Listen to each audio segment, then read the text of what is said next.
Tony here, and we're going to get back into something that I haven't done in a long time, and I'm changing it up a little bit. For those who have been around for quite a while, you might remember my weekly movie roundup, wherein I would tell you what I watched that week, what movies I watched that week, and that was basically it. I tell you about the movies, what I thought of them, where you could find them, that kind of thing. Someone recently was asking if I'd be doing that again. I used to love doing those videos, so I decided to maybe get back to that with a little change. So you might notice the title of this video is not Weekly Movie Roundup, rather the Weekly Entertainment Roundup. And the change is because I'm an entertainment junkie. I mean, come on. Right here. Entertainment. I decided, rather than focusing only on movies, since, you know, in a given week I may only watch a couple of movies, to do all the entertainment that I am consuming. So now you guys get a real snapshot of my life. Oh god. I am going to, today, and this may change, but today I'm going to do movies, TV shows, games, video games, and books. So, anything that I consume within a week. For now, let's say Thursdays. Every Thursday I'll do a weekly entertainment roundup video. Let's see how long I actually stick to this. I don't know. I'm not good at that, am I? No. No, Tony. You're not good at it. You're good at it? I'm not good at it? No. Why? And I just realized I have to edit this video now. So, given all of that information, if you made it through the first minute and a half, 2 minutes of the video and still would like to continue, press the continue button. There's no continue button. I'm sorry. I'm sorry, guys. Hi. So we're going to start with movies, and it's worth mentioning that this list is more than a week's worth of stuff because I haven't done this in a while, and there are some things I wanted to talk about that occurred before this week, so, you know, forgive me. First up, movies. Night Owls. I just watched this last night, actually. It's on Netflix Instant, so if you want to find that on Netflix Instant, you can go ahead and find it. Out of 10 beards, I'll give this one 6. 6 beards out of 10 for Night Owls. I don't know why beards. It was okay. Slow moving. One of those movies that take place like in one location for nearly the entire movie. A lot of made up of mostly talking. The premise is some guy goes home with a girl and doesn't realize that part of the night's plan for her was suicide. And it was billed as a dark comedy, which is why I decided to watch it. I was thinking it would be a little more dark comedy. It wasn't really. More dramatic with a little bit of, what do they call, dramedy? I don't know. It was okay. I don't necessarily recommend it, but if you want to check it out, Night Owls. Alright. Holidays was another movie I watched this week, and that was, I think, 2 or 3 nights ago. Holidays, probably a lot of you have seen it already, given that it is a horror movie, anthology film. Of course, each of the segments are a different holiday. They had like Mother's Day, Father's Day, Christmas, Halloween, and so on and so forth. Out of 10 jack-o'-lanterns, I will give it 6.5 jack-o'-lanterns. Maybe 7. 6.5, 7-ish. It was enjoyable. Definitely recommend watching it just because why the hell not? It's a horror holiday anthology movie. I found that a lot of, given the number of movies or segments within this movie, I want to say there were 10, but that feels wrong for some reason. Given the number of them, they were fairly short, which in most cases meant that they weren't the types of movies that give much resolution. They were more like, you know, how do you even explain it? Like, shocking end. Oh my god, look at that! And leaves you kind of like wondering what the hell's going on. Like, why did that happen? What does that have to do with whatever? So I felt that way about a lot of the segments. Like, there was this kind of like, whoo, ending, but it doesn't really resolve much of anything. Which is okay. I mean, that's what you have to do, stuff like that sometimes in shorts. Like when I write a short story, you know, okay, fine. It's not always going to have the richest character development and the most, the best story arc and that kind of stuff. But there were a lot of them that felt that way. And there was also a lot of crossover in the themes of the movies. Like, I found that there were a lot of, I don't know, without giving much away, like weird pregnant women kind of segments and stuff like that. So that took away from it a little bit. Kevin Smith is one of the writer-directors that was involved with this. And it was, I mean, you know immediately which one is Kevin Smith. I was waiting to see if I'd be able to, like, spot it. And there's, like, no question. As soon as it starts, like, oh, it's fucking Kevin Smith's segment. I'm a fan of Kevin Smith. Not a huge fan, but I do like all the stuff he does, even the stuff that isn't great. I enjoyed his segment for the most part. It was pretty goofy, which you would expect from Kevin Smith. And yeah, that's about all I have to say about Holidays. I recommend you watch it.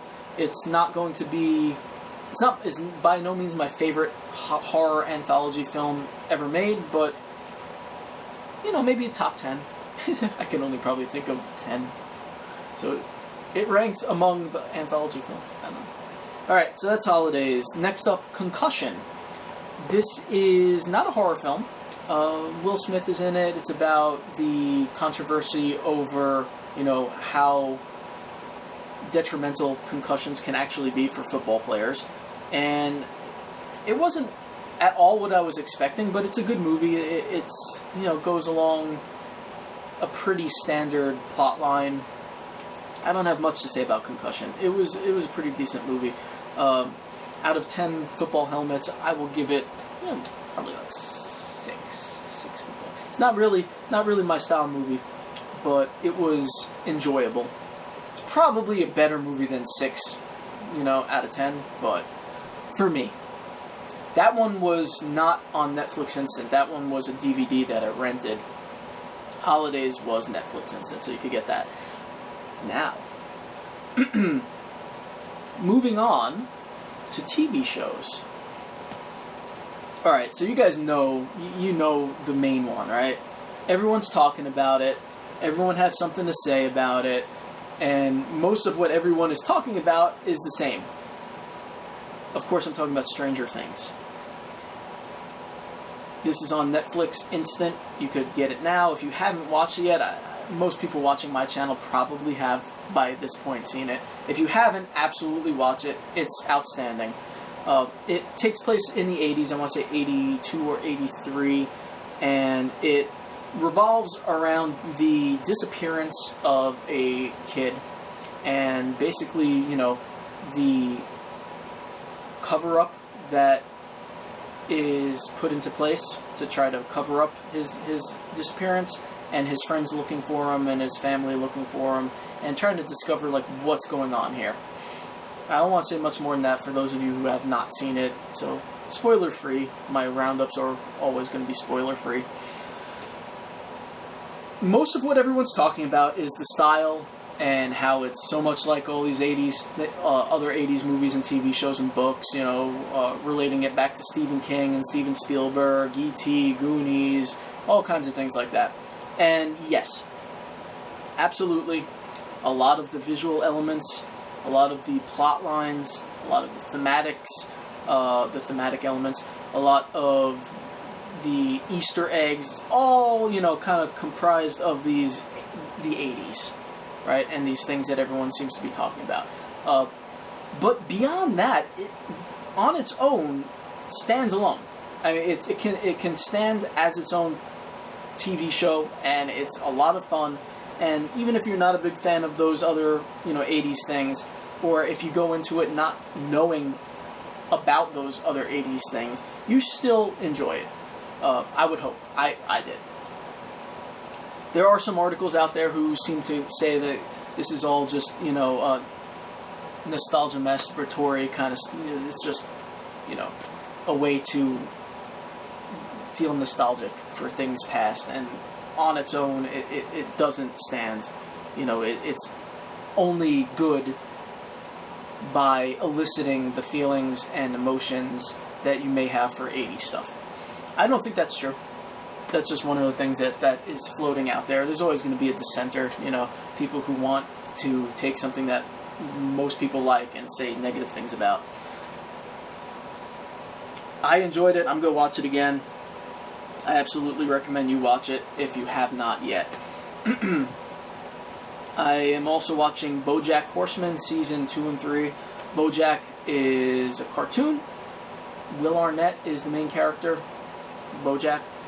It's a really good show. It has, like, you know, this reality to it that you know, this kind of emotional core that you probably wouldn't expect from a cartoon, which I think is partly why I like it so much.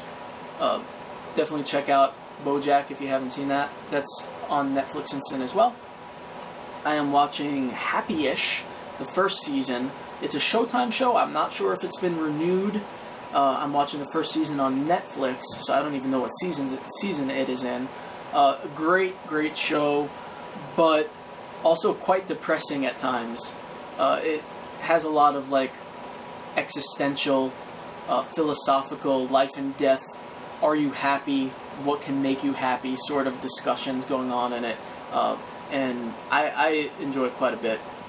I haven't been rating any of these. I'm starting to move a little quicker because the list is pretty long. But I think you like that one. Gravity Falls.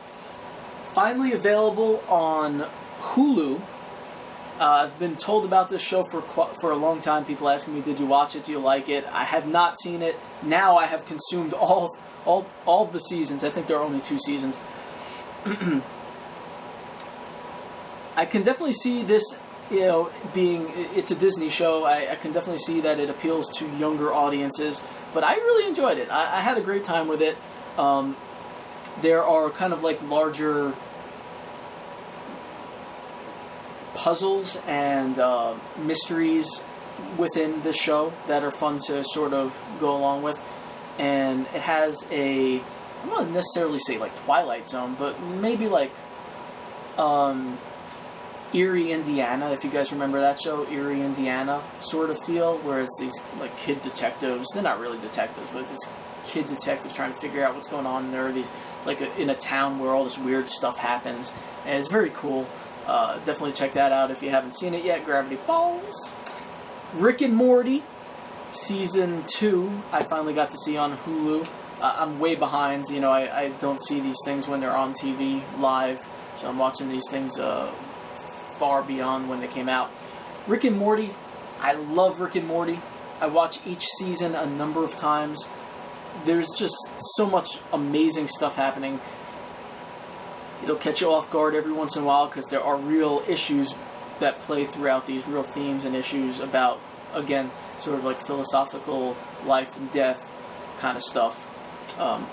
Where do you belong in the universe? Do you belong anywhere? Does anything have any meaning? That kind of stuff. But also just, it's hilarious and it's amazing. Rick and Morty, animated, by the way, if you didn't know. Have to watch it. Have to watch it. Please, if you haven't seen it yet. It's on Hulu. Okay, that does it for movies and TV shows. Now I'm on to video games. I've been playing, as most of you know, since the videos are on my YouTube channel, Bloodborne for the PS4. I finished it. I'm done. You're supposed to play it again after you're done. There's like New Game Plus and New Game Plus Plus and New Game Plus Plus Plus. You just keep playing it, and there's other stuff to do and find, and I am most likely not going to do that, at least right away. The game is incredibly hard, which is why I got so excited when I was beating bosses and putting videos up. I'm like, yay! And most people are probably watching and be like, what the hell's wrong with you? Why do you care? It's a hard game. There are limited save points, so it's very much like old school gaming where you actually have to like learn the enemy tactics and sort of change your strategies based on how they fight. And if you die, you start at the beginning and you go back, and you know each level kind of has save points and shortcuts that you can open to, you know, so you don't have to do the whole level every time. And the bosses are incredibly hard and usually take a number of times to try to figure out. I know that doesn't sound like a whole lot of fun, but when you get into the game, it really just is. You get addicted to it. So I'm finally done with the first playthrough. I'll probably revisit it at some point. And I just started playing Life is Strange, which is an episodic, sort of like Telltale games, if you've ever played a Telltale game. It's a story-based, story-driven, episodic video game where you are called upon to make choices. You know, something will happen and they'll say, do you want to do this or do you want to do that? And it changes the story based on your decisions. I am very, very early in the game. I just started playing. I only have the first episode. I haven't decided yet if I'm going to buy the other episodes. Has a pretty cool mechanic where you can rewind time. So if you make a choice and decide that's not what you wanted to do, or if something happens and you want to change that, you could rewind time. I don't know why the character is able to do that yet. I don't know the deeper mysteries of what's going on yet. I just know that that's a mechanic in the game. Pretty interesting. The soundtrack seems like it's going to be really cool. It's very atmospheric, very, again, story-based, story-driven. You can kind of choose to find things out or choose to just keep going. So, there might be choices to look at certain items or interact with certain items or people, and you don't have to. You can choose to do that or choose not to do that. So far, pretty cool. And finally, books. I have been reading a lot more than I was in recent months.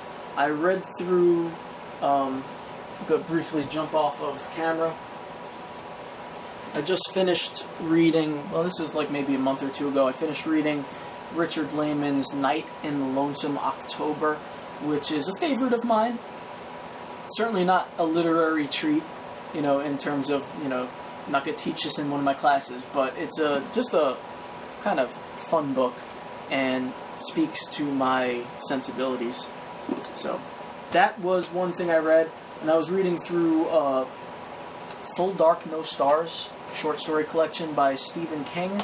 I read a couple of the stories in there, wasn't really getting into it, so I stopped and decided to move on to Harlan Ellison's Deathbird Stories, which was actually given to me very kindly by Paula Limbaugh, so that was very nice of her.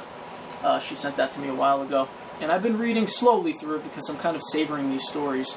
As you can see, just read a few of them so far.